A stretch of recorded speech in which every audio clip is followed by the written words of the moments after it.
Just ಒಂದು reality check. 250 kgs ಇದೆ ಇದು. ಸೊ ಏನಂದರೆ, ಸೊ ನೀವು ಇದನ್ನು ಪ್ರಾಕ್ಟೀಸ್ ಮಾಡಿದ್ರೆ ಯಾವಾಗ ಬೇಕಾದ್ರೂ ಹೊಡಿಬೋದು.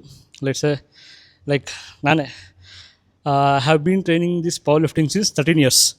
ಸೊ ನನಗೆ 240-250 kgs any time any day ನಾನು ಪುಲ್ ಮಾಡ್ತೀನಿ, ಎಕ್ಸಿಕ್ಯೂಟ್ ಮಾಡ್ತೀನಿ.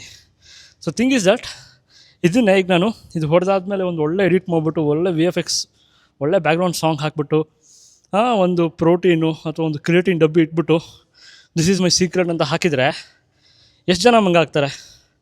Just imagine. ಕ್ರಿಯೇಟಿನ್ ಇಲ್ಲ, ಪ್ರೀ ವರ್ಕೌಟ್ ಇಲ್ಲ, ಬದನೇಕಾಯಿ ಏನಿಲ್ಲ, ಅನ್ನ ತಿನ್ಕೊಂಬರ್ತೀವಿ, ಇಲ್ಲ ಬಾಳೆಹಣ್ಣು, ಇಲ್ಲ ಏನಿದೆ ಅದು ತಿನ್ಕೊಂಬಂದಿರ್ತೀವಿ, ಫ್ರೂಟ್ಸು, ಆಯಿತಾ. ಸಮ್ಟೈಮ್ಸ್ ಅದು ಇರೋಲ್ಲ, ಆಫ್ಟರ್ನೂನ್ ಲಂಚ್ ಚೆನ್ನಾಗಾಗಿರುತ್ತೆ, ಅದ್ರ ಪ್ರಕಾರ ಬಂದಿರ್ತೀವಿ. ಸೊ ಜಸ್ಟು ಹೆವಿ ಲಿಫ್ಟ್ ಮಾಡಿಬಿಟ್ಟು ಅಥವಾ ಒಳ್ಳೆ ಬಾಡಿ ಫಿಸಿಕ್ ಮಾಡಿಬಿಟ್ಟು ನಾನು ಅಷ್ಟು ಮಾಡಿದೆ ಇಷ್ಟು ಮಾಡಿದೆ, ಇದನ್ನು ತೊಗೊಳ್ಳಿ, ಯೂಸ್ ಮೈ ಕೋಡ್ ಅಂತಾರಲ್ಲ, ಜಸ್ಟ್ ಹುಷಾರಾಗಿರಿ. ಸೊ ನೀವು ಅದಿಲ್ಲದೇನೂ ಮಾಡ್ಬೋದು. So do your blood work. So ನಿಮ್ಮ ಬ್ಲಡ್ ವರ್ಕಲ್ಲಿ ಏನಾದರೂ ವ್ಯತ್ಯಾಸ ಇದ್ದರೆ, ಏನಾದರೂ ಡಿಫಿಷಿಯನ್ಸಿ ಇದ್ದರೆ, then you go for whey protein, then you go for XYZ. Doctor opinion ತೊಗೊಳ್ಳಿ, ಎಕ್ಸ್ಪರ್ಟ್ ಅಡ್ವೈಸ್ ತೊಗೊಳ್ಳಿ. ಸುಮ್ಮನೆ ಏನೇನೋ ಫಾಲೋ ಮಾಡೋಕ್ಕೆ ಹೋಗಬೇಡಿ.